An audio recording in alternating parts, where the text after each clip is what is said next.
এই যে সরিষা ফুলের যে মধু সেটা আসলে কীভাবে আহরণ করা হয় সেই প্রসেসটা আজকে দেখানোর চেষ্টা করব। এই ভিডিওর মাধ্যমে আপনারা জানতে পারবেন যে কী কী প্রক্রিয়াতে সরিষা ফুল থেকে মধু আহরণ করা হয়। এখন আপনারা যে বক্সটি দেখতে পাচ্ছেন এরকম বক্সেই মৌমাছি চাষ করা হয় এবং বক্সের ভিতরে রানী মৌমাছি থাকার দরুন বক্সেই সব মৌমাছি মধু সংগ্রহ করে নিয়ে আসে। প্রত্যেকটা বক্সে 9টি করে এরকম ফ্রেম থাকে। প্রত্যেকটা ফ্রেমেই দেখতে পাচ্ছেন প্রচুর মৌমাছি যারা সরিষা ফুল থেকে মধু আহরণ করে অনেক মৌমাছি এবং এইভাবেই মধু সংগ্রহের জন্য খামারিরা মধু যে আলাদা মৌমাছিকে আলাদা করে বিশেষ মেশিনে নিয়ে যাবে। এটা থেকে 9 গ্রাম 10 গ্রাম আপডেট হয়। কতদিন কত? 7 দিন। 7 দিনে 9 গ্রাম 10 গ্রাম। 1 গ্রামে কত লিটার থাকে? 52 লিটার। এটা কষ্টের কাজ, তাই না? কামড় দেয় না? আসতে সবই কামড় দেবেই তো, কামড় দেবে যাতে কামড় দেওয়া আছে এই জন্য তো কামড় দেবেই। কম বেশি যারা যেমন না যেটা নিয়ে নাড়াচাড়া করে সেটাই বোঝে। ঠিক আছে ভাই, ভালো থাকবেন।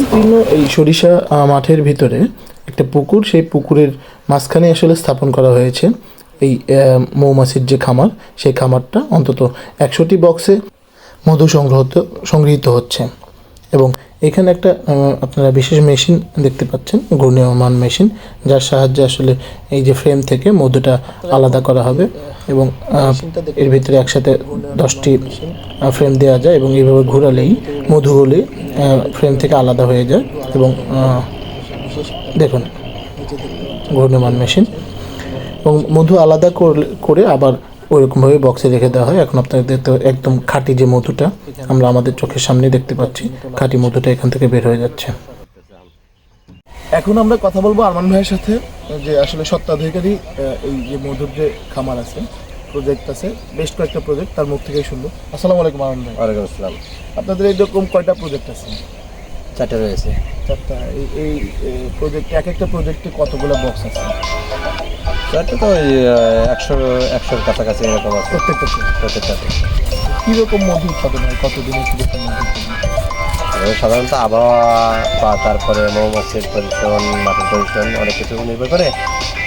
তবে ওই ঘরে ধরেন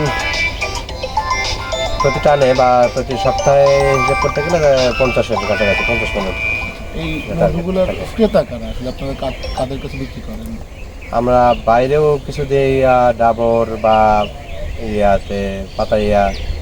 আর বর্তমানে সাধারণত দেওয়া হচ্ছে প্রাণ আছে, আপনার একমি আছে, গাজী আছে, আকিস আছে।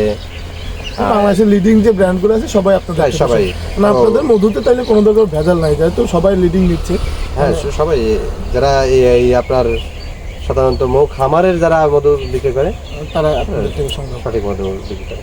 এটা তো হাতের কোনো স্পর্শ, এই যতটুকু দেখতেছেন এইভাবেই, কোনো হাতের ইয়া নাই বা কোনো প্রকারের ভেজালের কোনো। এইটা প্রসেস যে হলো, মানে আপনি ছাড়াচ্ছেন, এরপরে প্রসেস পরের প্রসেস আমাদের যদি কোয়ালিটি যদি ঠিক থাকে তাহলে আমাদের প্রসেসিং একটা প্ল্যান্ট আছে, প্রসেসিং করার কোনো প্রয়োজন পড়ে না। যদি যখন কোনো সময় দেখা যায় আপনার কোয়ালিটি যদি একটু নর্মাল হয়, যে একটা টানের মধু আপনার 23-24 চলে যায় গ্রেডিংয়ে, তখন সেটা আমরা ওই আপনার প্রসেসিং মেশিন আছে, মধু গ্রেড আসলে বেটার গ্রেড, বেটার গ্রেড হিসেবে 18 থেকে আপনার 20-এর ভিতরে থাকলে, 18 থেকে 20 বেটার গ্রেড। 20-এর ভিতরে। এখন আপনাদের মধুর যদি কেউ সংগ্রহ করতে চায়, আপনাদের কাছ থেকে নিতে চায় খাওয়ার জন্য, নিতে পারবে তো?